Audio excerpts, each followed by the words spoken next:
김선교 군수 때 노선 결정됐는데 조선 정동균 특혜 고일석 에디터 조선일보가 9일 단독 민주당 전 양평군수 일가 고속도 원안 종점 일대 대지주였다 기사를 보도한 뒤 여타 언론들이 이 내용을 전제한 보도를 내보내고 여당도 이 보도를 인용해 공세에 나섰다.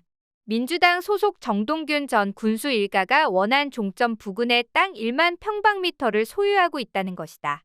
윤재옥 국민의힘 원내대표는 10일 최고위원 회의에서 민주당의 논리대로라면 지금 민주당이 원안을 고집한 것은 전 양평군수 일가에게 특혜를 주기 위한 것이라는 얘기가 된다고 주장했다. 또한 박대출 정책위의장은 마치 기사가 올라오기를 기다렸다는 듯이 서울 양평고속도 의혹, 알고 보니 민주당 게이트인가라는 글을 올려 민주당을 공격했다. 그러나 조선일보의 보도는 기초적인 사실을 의도적으로 외면한 악의적인 가짜뉴스에 가까운 보도다. 서울 양평 고속도로의 원안 노선을 정한 것은 정동균 전 군수의 전임자인 김선교 전 국민의힘 의원이기 때문이다.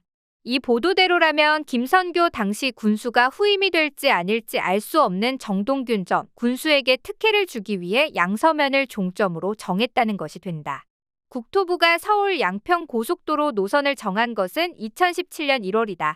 이때 고속도로 건설 계획에 서울 양평 노선을 반영시켰고 이 당시 군수는 3선이었던 김선교 전 군수다. 이때 노선으로 2019년 예타에 착수했고 2021년 4월 9일 예타를 통과했다. 조선일보와 국힘의 주장대로 원안이 정 전 군수에게 특혜라면 수정안 역시 특혜다. 정 전 군수의 땅이 있다는 양평군 옥천읍 아신리는 원안 양서면 종점과 수정안 강상면 종점의 중간에 위치하고 있고 양평IC에 인접하고 있어 어느 쪽으로 JCT가 개설되든 전혀 차이가 나지 않기 때문이다. 따라서 이익이라는 측면에서는 정 전 군수가 수정안을 굳이 반대할 이유도 원안을 주장할 이유도 없는 것이다. 굳이 이익을 얻게 되더라도 그 정도에 있어서 JCT에서 수킬로미터 떨어진 정 전 군수 땅과 1km 미만으로 지척에 붙어있는 김건희 일가 땅과는 비교 대상이 되지 않는다. 정 전 군수는 노선 변경에 어떤 역할도 하지 않았지만 만약 어떤 영향력을 행사할 수 있었다면 국토부가 제시했던 3개 안 중에 양평IC로 직결되는 사만이 정 전 군수에게 가장 좋다. 양평IC가 바로 정 전 군수의 땅이 있다는 아신리에 있기 때문이다. 양평 지역 언론의 2021년 보도를 보면 실제로 양평고속도로의 종점을 양평IC에 직결시키자는 의견이 있었던 것으로 보인다. 그러나 정 전 군수는 자신의 거주지가 그곳이라는 이유를 대며 원천적으로 배제했다.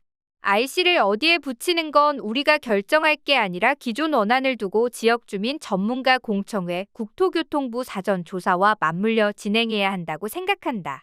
오빈이나 아신 쪽에 뚫을 필요가 뭐가 있나 차라리 양평까지 끌고 오지. 우리가 노선을 근본적으로 바꿔버리면 이 사업 자체가 안 되는 거다. 아신 쪽은 제가 거기 살고 있어서 더 어렵다. 제 눈에 물떼기 얘기가 나오지 않겠나? 양평의 소리 정동균 군수 인터뷰. 최첨단 스타트업 기업 유치 이달 안 결정. 이처럼 정 전 군수는 누가 묻지도 않았는데 자신에게 이익이 될 수도 있는 방안을 스스로 배제하며 노선 변경에 대해 절대적으로 반대했다. 조선일보 보도와 국민의힘 주장과는 정반대이며 특히 자신 일가의 땅 때문에 난리가 나 있는데도 내몰라라 하고 있는 김건희 씨와는 전혀 다른 태도인 것이다. 조선일보 보도가 야비한 이유는 원안 JCT와 정 전 군수의 땅으로 추정되는 땅과의 거리를 고의로 축소한 것이다. 조선일보 보도는 원안의 양서면 종점에서 정 전 군수 소유 토지의 거리를 1.6km라고 했지만 이 거리로는 JCT에서 양서면을 벗어나지도 못한다. 아마도 JCT가 예정 지점에서 아신리가 있는 옥천면의 경계 중 가장 가까운 지점까지의 거리를 추산한 것으로 보이는데 양서면과 옥천면은 매봉산 줄기로 경계가 이루어져 있으므로 조선일보 보도에 따른다면 정 전 군수의 땅은 매봉산 꼭대기에 있다는 얘기가 된다. 실제로 조선일보 기사의 그래픽을 보면 군수 일가 토지를 옥천면 경계 위에 표시해놨다. 조선일보의 보도가 맞다면 인근에 JCT가 생긴다고 한들 산꼭대기에 있는 땅에 무슨 이익이 있겠는가.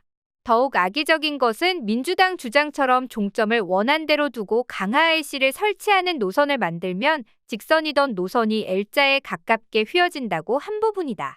그러면서 L자로 휘어진 듯한 그래픽까지 첨부했다. 그러나 이는 전형적이면서도 대단히 창의적인 왜곡이다. 정전 군수가 재임 당시 검토했던 강화 IC는 강화면 방향으로 진출할 수 있는 IC의 의미였지 강화면에 있는 IC의 뜻이 아니었고, 더욱이 전진선 현 양평 군수가 취임한 뒤 국토부에 회신한 대안에서 강화 IC를 실제로 강화면에 설치하는 대안에서도 도로고 L자로 휘지는 않는다. L자는 조선일보의 상상력으로 창조한 것이다. 더 나아가 노선 변경 요구 당사자였던 민주당이 갑자기 김건희 특혜론을 주장하며 대안 반대에 나섰다고 한 부분은 완전한 허위 보도다. 이 허위 보도의 주어가 되는 민주당이 공당이므로 명예훼손 고소나 소송의 대상이 되지는 않겠지만, 만약 이 부분 보도의 대상이 개인이었다면 형사로는 실형을, 민사로는 거액의 배상을 면치 못할 악의적인 허위 보도다. 사고는 원희룡 장관이 치고 의혹의 원인은 김건희 씨 일가가 제공했는데, 공격의 방향을 민주당으로 돌려본지를 덮으려는 보수 언론과 여당의 물타기 시도가 거의 범죄의 수준에 이르고 있다.